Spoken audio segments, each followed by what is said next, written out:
you know, aside from अब आपको आपका ज़्यादा intro करने की ज़रूरत नहीं है because everybody just knows like it's just the name that's enough. But मैं एक चीज़ कहना भूल गई, style icon. Because your style is always on point. अगर हम please camera इनके shoes पे लें एक मिनट के लिए. Check out these shoes, guys. These are like these Bo Peep, really cute. Old like Moulin Rouge में जैसे. Very Moulin Rouge, very Wizard of the Oz. I know. Wizard of Oz. Very. So this is a very nostalgic type. And it's a nice Chinese pink red also. Yeah, it's a good bright red. It's a really cute red. I like this red. Nice. It's beautiful. और you were telling me कि आप अपने कपड़े जूतों के हिसाब से बनाते हैं? मैं from the beginning बहुत प्रॉब्लम था मुझे मैचिंग का always. थोड़े पैसे होते थे तो फिर भी मैचिंग होती. मेरी अम्मा कहती थी कहती मुंह दे रंग दी भी जुत्ती बनवा ले.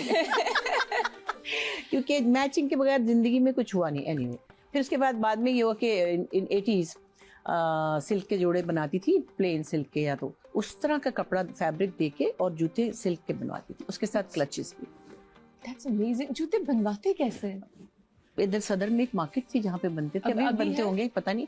फिर मैं बाहर जाती थी तो बड़े यूनिक टाइप जूते. अब ये जूते आमतौर पे इस तरह के हर जगह नहीं मिलते. तो अभी तो खैर मैंने नहीं इसका वो किया. अगर मैं इसके पैटर्न पे मिसाल के तौर पे ऐसा ही कोई पैटर्न है उसको एम्ब्रॉयडरी वाले को देती थी, ये वाला फूल इस पे बनाओ, यहाँ बनाओ और दुपट्टे के पल्लू पे बनाओ. और जब मैं पहनती थी ना ऐसे कपड़े तो कई दफा लोग कहते थे ये जूते के कपड़ों के जूते उस वक्त इतना कॉमन नहीं था. और इत्तेफाक की बात है, बड़ी बल्कि मजेदार बात है. मैं जाती तो उस वक्त कभी कभी इतवार बाजार और मैं पहन के जाती थी बुर्का. मुझे बड़ा मजा आता था सब्जियां लेने में और ये वो ना. अच्छा बगैर आवाज के मैं लेती थी कि आवाज से पहचान लेगा कोई, यहाँ से यूं और ऐनक और ये. और मैंने पता नहीं क्या कोई सब्जी वब्जी ली, बच्चे भी छोटे छोटे थे, इस्लामाबाद की बात है. और मैंने वहां से उसको कहा कि ये दे दो, वो ऐसा करो. वो छोटी सी आवाज निकाली ताकि मेरी आवाज ना पहचाने ना. कह रहा दे रहा हूँ मुशर्रफ बाजी दे रहा हूँ. और वहां पे जो वो एक मैं जूता अमेरिका से लाई थी, मैं आपको बता नहीं सकती एग्जैक्टली. समझ ली जैसी ये है ना, ऐसा प्रिंट पड़ा हुआ था कमीज का कॉटन पे. अरे वाह. मैंने कहा ये देना जरा. अच्छा. मतलब जैसे कि वो जो मैंने जहाँ से खरीदा था उनकी किसी अम्मी का जोड़ा, पता नहीं कपड़ा अनसिला. It was unstitched. और मैंने फिर उसके जो कमीज बनाई और सब लोग हैरान कि ये कैसे हो सकता है. पूरी कॉस्ट्यूमिंग हो गई. आई नो कि आपकी styling is your costuming. You walk in somewhere और एक दिन मुझे कोई हसीन जूता मिल जाता है, फिर उसके साथ के जोड़े की प्लानिंग होती है कि फिर वैसा सिल्क लेना है, प्लेन बनाती हूँ फिर. और अब ऑनलाइन शॉपिंग की वजह से तो और भी खतरनाक हो गई ना. हाँ, उसमें साइजेस का बड़ा इशू है. लेकिन मैं फिर भी मंगाती हूँ. हाँ, मैंने गलत मंगाया ना, मेरी तो बड़ी बदनामी हुई. सब देखते होंगे मेरे यूट्यूब चैनल पे कि वो मैंने जो साइज अपना बताया 8, तो वो कहीं चाइनीज का 19 नंबर था, पता नहीं. तो इतने बड़े बड़े जूते आ गए माशाल्लाह. मेरी ज़ारा का पाँव बड़ा है, उसकी मिन्नतें करके उसको दिए. मैं कहा बेटे ये 19 नंबर के जूते आपको पूरे आएंगे. 19 यहाँ का क्या? आई मीन वैसे 19 में महावरतन कह रही हूँ, बट इट वाज 42. 40 ज़ारा का इतना बड़ा पैर नहीं. हाँ, तो 42 है माशाल्लाह. गुगलू गोरा चिट्टा प्यारा छुपा इतना बड़ा है ना. इतना बड़ा मतलब आप उस पे मक्खन लगा सकते हैं ना. अच्छा ना, लेकिन 42 है माशाल्लाह. वो वैसे हसीन माशाल्लाह. तो मेरा था 39. अब 39 से 42 पे चला गया तो मैं किधर जाऊं. हाँ सही. तो बस गिफ्ट्स मिलते रहते हैं लोगों को इस तरह. This is नहीं, but this was the right thing. But Shirji, tell me, you've been working for a while since a very young age. आपकी तो पूरी फैमिली भी है, अस्मा जी भी है, and then पिक्कू भी आ गई, and everybody. Piku is Zara for those who don't know.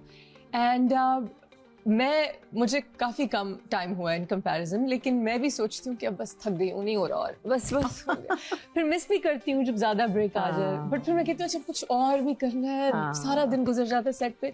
आपने कभी ऐसा सोचा कि अच्छा बस अब कुछ और करती हूँ, और फिर स्क्रिप्ट कोई आ जाता है आपके डोर पे कि नहीं आपने करना है? Actually no, when I started when I was 9 years old. और मैं जाती थी बच्चों के प्रोग्राम में गाने के लिए. अच्छा. I thought I'm a singer. I mean, उस वक्त में एक बड़ा अच्छा बच्चा थी, स्टार बनी थी, परी वरी बनती थी. पूरा 15 मिनट का गाना लाइव गा. उस वक्त रिकॉर्डिंग सिस्टम था. लाहौर में होता था, कलियों की माला और बच्चों के प्रोग्राम. पीटीवी लाहौर. और वहाँ पे may be your mother also remembers that time, because वो एक्ट करती थी, थोड़ी बड़ी थी, मैं उनको बाजी कहती थी, इस्मत आपा. तो वो क्या था कि उसके बाद मैं चूंकि गाती थी तो गाना तो शॉर्ट टर्म भी होता है ना. वैसे ड्रामा जरा बहुत ज्यादा टायरिंग भी होता है, 6-6 महीने लग जाते हैं सीरियल्स को. तो उसमें मुझे बड़ा मजा आता था, मुझे पता ही नहीं चलता था। और मैं गई और गाने की रिहर्सल की 2-3 दिन और फिर गाया। तो होते होते फिर बीच में थोड़ा गैप भी आया, फिर उसके बाद फिर मैंने वो अंकल सरगम वाला शो किया when I was in college. हाँ, फिर वो किया, फिर वो भी ये था टाइमिंग थी उसके भी 5 बजे के बाद नहीं कर, तो हमें इतनी ब्रेक मिल जाती थी कि हम साथ कॉलेज भी था ना, पढ़ाई भी थी। फिर I got married to a director and then I started working, but मेरी गोद में बच्ची थी।